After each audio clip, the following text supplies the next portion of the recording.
Hazrat Zahdam bin Maghrib radiyallahu anhu says, we were in the company of Hazrat Abu Moosa Ash'ari radiyallahu anhu when he was brought a roast chicken.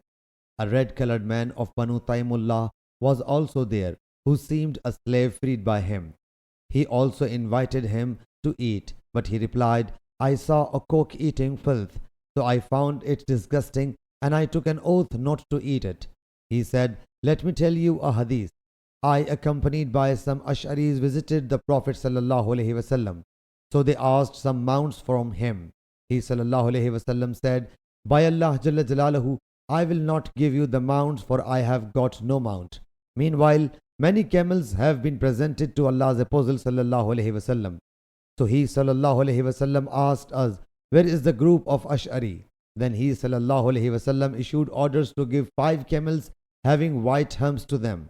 When we set out, we said to one another, we did not do well. We will not be blessed in them. So we returned to him and said, we asked you for the mounts and you took an oath that you would not grant us the mounts. Have you forgotten your oath? He ﷺ said, not I, but Allah Jalla Jalaluhu has given you the mount. And undoubtedly, by Allah Jalla Jalaluhu, if I take an oath for something and find good in going against that oath, I opt the better aspect and pay the expiation of the oath. Sahih Bukhari Hadith number 3133.